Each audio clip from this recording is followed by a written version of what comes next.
Let's talk. John Brown. Every now and again, a story lands on my desk, and it makes me not even double take, but triple take, with the sheer horror of those that we are supposed to be protecting and looking after. There's a new book coming out called Kincora, Britain's Shame. It is by award-winning journalist Chris Moore. I'm delighted to have Chris Moore joining to tell me more about this shocking story. Chris, good morning to you. Good morning, Giles. How are you? I'm very well, thank you. Many of us won't know this story because it happens in East Belfast, and for those of us on quote unquote the mainland, we can often look towards Ulster as perhaps a different culture, a different country. This is a story, however, that calls into question a lot of what we believed were the vulnerable being looked after in the 70s. Explain a little more, Chris, about how you come to this shocking story. Well, first of all, the hostel in which this occurred was set up in 1958. Right. And the intention was to provide a safe home environment for unfortunate boys in the teenage age group, kids who were about to make the switch from the schoolroom to the workplace. And so it was set up in 1958 with that in mind. However, on occasions, younger boys would be sent to that hostel. What wasn't known until 1980 was that the two staff originally appointed to be the warden and the deputy warden, Joe Mains and his accomplice, Raymond Semple, both of whom have now deceased, were not only homosexuals, but they were paedophiles. And they began abusing the children from the very get-go. What they weren't told, according to Raymond Semple, whom I met after he had served his time in jail, what they were not told was that a third member of staff was to be appointed in the summer of 1971, and that person was William McGrath, whom was all things to all men. He was an evangelical preacher. He was a married man with children.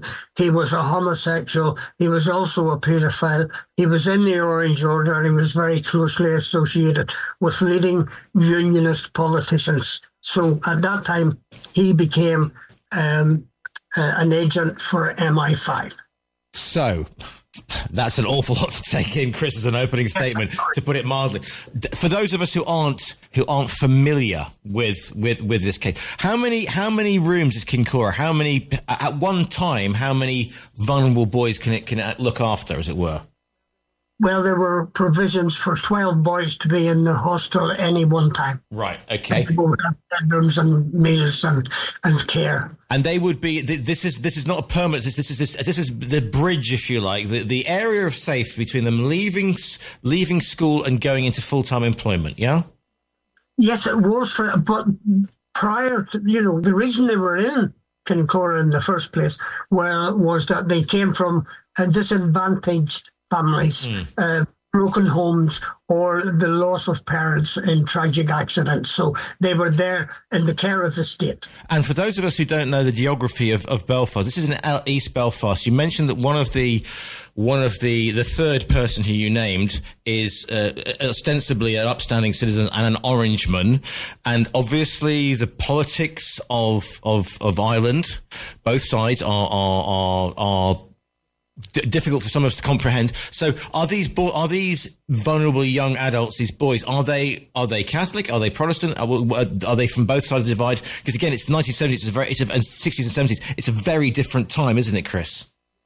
Yes, they were mostly, because of the location of the hostel, they were mostly Protestant boys, although occasionally I think they may have looked after a Catholic boy.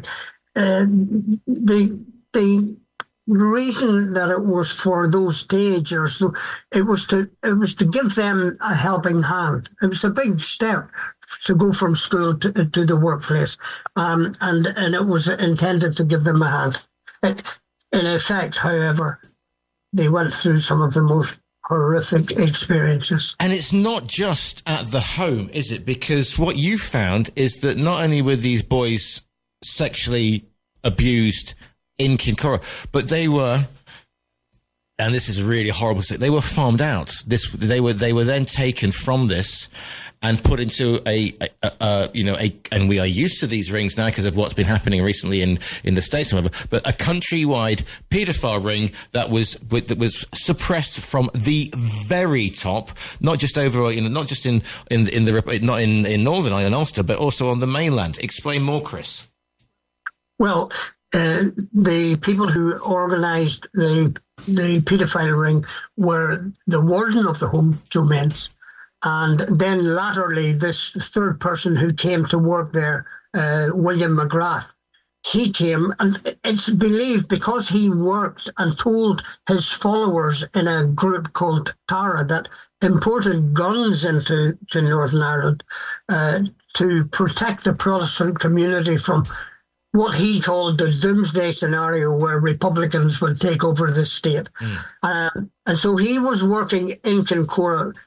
It's possible, I speculate in the book that I have no evidence for it, but it seems strange that the two people who ran the home were not informed about the employment of the third person who was coming to join them, and that person was telling his followers that he worked for the British Secret Service, MI5, and that he was getting intelligence from them to tell him what was happening in the future. And they all said that some of the things that McGrath told them at meetings occurred, eventually happened, and they were given to believe that he had a handle on what was going to happen in Northern Ireland when this conflict exploded in the early 70s. Because again, we're looking back at this now from 40 or 50 years later.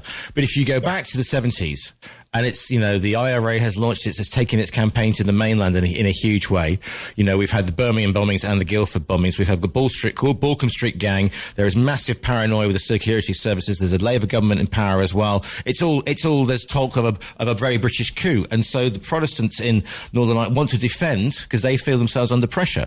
So therefore, this isn't an outlandish story to say there are links between certain groups in the mainland Britain who are helping the minority in Northern Ireland. And if you are an outstanding member of the community there and a Protestant evangelical church member, you are going to be seen as a good point of access from MI5. And then there's this horrendous underbelly. Is that a fair thing to say, Chris? Yes, it is. Increasingly, it's with the lack of any truth from MI5, other than they will admit that they had an interest in Kincora, that in the early 70s they had to take action because the intelligence profile that the British had on the Protestant Unionist community, loyalist community, was contained in a shoebox. Apparently, it was a few cards. So they were desperate to get in and understand what was happening. If there were homosexual paedophiles in the Protestant Unionist community, and it appears there were some of those, then William McGrath was able to help set those people up and perhaps help MI5 get those people to share information with them. And this ring that you talk about, is this purely based in the six counties? Is this purely within Ulster, or are these boys being taken across to mainland Britain? What are the ghastly mechanics of this, Chris? The mechanics of it were that it was all Ireland, and the boys being taken across the border. On some occasions, they would also be taken to England. Joe Mains and William McGrath knew about places to go. This leads us to the point where MI5 have now decreed that the government should keep Kincora files hidden away until the year 2065 and the year 2085. Whoa. 30-year rule, the concessions that we have for the truth to come out of government policy have been locked away until 2085. Where do you... So there's something to hide. Yeah, absolutely. Where did this first come across your radar, Chris? When do you first start getting inklings, and how does this... this is a story presumably that you peel. It is like the most corrupt onion ever. You peel one bad layer off, and there's an even more disgusting and rotting layer underneath it. Sadly, that's the truth of it. I first became embroiled in the story in 1980 when it appeared in the Irish Independent, the 24th of January. The hostel was not mentioned by name, but it only took a few phone calls with social workers to establish exactly where this was. I was also fortunate that the man in charge of the police investigation was someone that I knew from covering the conflict in the 80s. Because you at the time, Chris, sorry to butt in there, but at the time you were working as a reporter, as a newspaper man. What are you doing in 1980? Let's go back a bit to say because you're obviously a younger reporter. I mean, we're both in the flush of our youth, Chris. But 40 years ago or whatever, are you working? I can remember that. I can remember those days.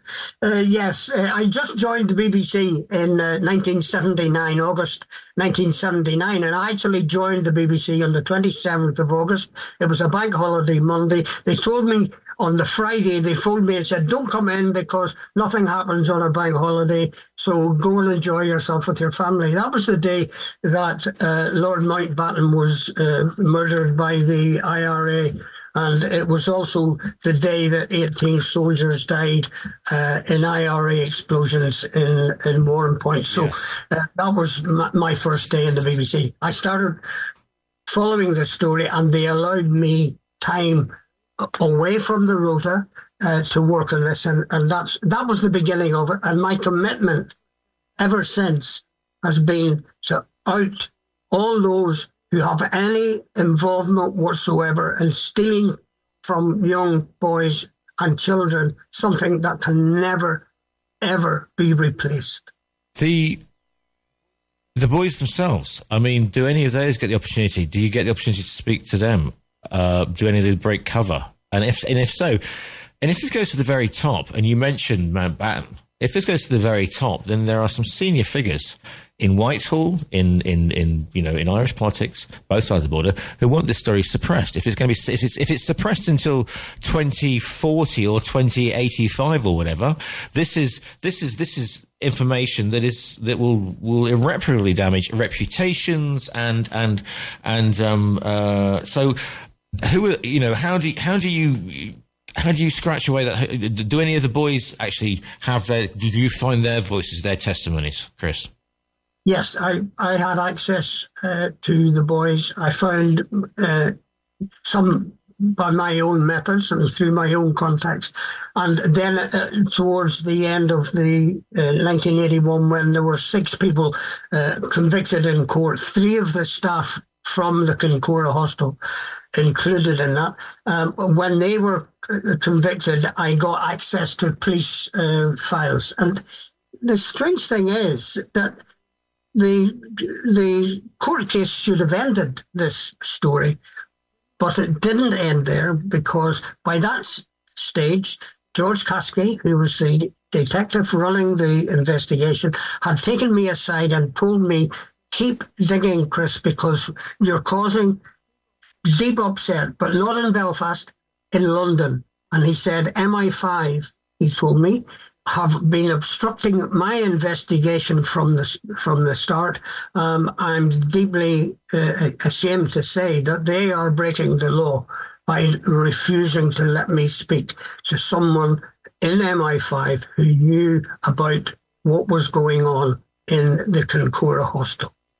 If you think about some of I'm thinking this going back to the 60s, Boothby and the cover-ups we have there between their links between the Krays, paedophiles, male prostitution, and that's on in mainland Britain. That gets covered up, and it was denied. This is far darker. This is more horrendous. So, again, when you are told by a senior police officer, keep digging because I can't, as a reporter, that is obviously you want to keep digging, but at the same time, Chris, you must have did you have second thoughts about going, because this is a very unstable time. People disappear, people, end up being found the next morning. Shot. Did you not think to yourselves that I could be getting myself into some, in the chaos? Because, your first day is the day of the Mountbatten's assassination and the Warren Point, ambush. I mean, did you think at any time maybe I should just let this one go and then, do some other sort of story? Or did this grip you completely and you couldn't morally let it go? Oh, it gripped me completely. If you can imagine being told that MI5 were involved in a sex scandal centred on a boys' hostel in East Belfast. That's the stuff that makes you want to find out what exactly was going on, and so I was hooked in by this. I have since received loads of secret documents from sources which prove that MI5 persuaded the Tory government not to have the judicial inquiry intended to have in 1982-83 into Kincora, that would have had the powers of the High Court to compel witnesses and documents. Instead, they were given an English judge, a retired English judge, Judge William Hughes, who conducted an inquiry. On the face of it, it was presented as a public inquiry, which was nothing more than a whitewash. It did not have the terms of reference to investigate the involvement of the police, special branch, and MI5. So they looked at social services. And every inquiry since then has been based on the fact that MI5 believe they're above the law, that they can do what they want, and that they should not be questioned by any police force. And not only that, but it's the thing that these boys are the bottom society. Nobody cares about these boys. They are to be used, abused, and chucked aside, which is a horrendous way. It is an abuse of the rich and powerful under those of the state on those it's supposed to be protecting. Their most vulnerable, Chris. Exactly. And when the public inquiry took place in England recently into sex abuse of children in England and Wales, Northern Ireland was excluded from that inquiry deliberately, because it meant that when the inquiry here, the Historical Institutional Abuse Inquiry, the HIA inquiry, took place, it could not compel MI5 witnesses or documents. It did not have the powers to do that. If MI5 stayed in London, they were safe. And so that's the way it was. We were told that they would voluntarily give us documents and details of their involvement. The whole process was a lie from beginning to end. And one of the things that's quite shocking, really, is the evidence that I got in this one document that came. It's dated the 26th of February 1975. It comes from military intelligence, and it's looking at the role of William McGrath. There are 4 paragraphs in this secret document. The 4th paragraph is a very telling paragraph. And sadly, as I say, it came after I'd finished writing the book. It says, and this is about William McGrath, an intelligent though devious man who needs extremely careful, in quotes, handling, close quotes, full stop. I do not at present fully trust him, but he is undoubtedly a mine of useful information on past incidents, organisation, and personalities. This is confirmation, as far as I'm concerned, that McGrath was working for MI5. They've denied it at every opportunity. They even told Judge Hart, who was in charge of the HIA inquiry, that at one stage, when top MI5 officers in London were meeting to discuss how they could handle the Northern Ireland inquiry into Kincora, one suggested, why don't we give him false files? So how often have they done that? And then we now know of a case in which they have told lies to the court in England. When it comes to writing this, Chris, how do you keep a lid on it? How do you not sort of scream and throw your laptop out the window in sheer frustration and anger at what's been going on? Yeah, well, it was very difficult, I have to say. I, like many others, have grown up in the years of the British establishment running Westminster, the Parliament at Westminster.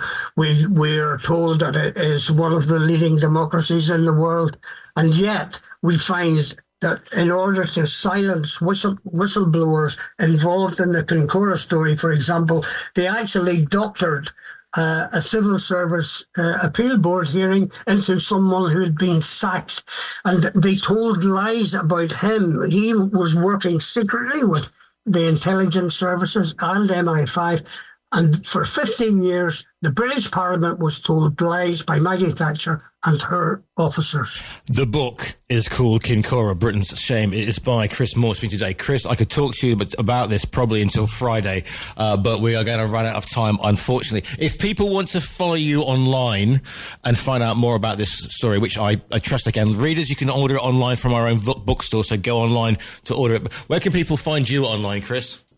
They would find me online at chris.moore, M-O-O-R-E, figures 305 at gmail.com. The book is called Kincora, Britain's Shame. It's by Chris Moore. Chris, it's been an eye-opener to speak to you this morning. Thank you so much for your time. Thank you very much, Giles.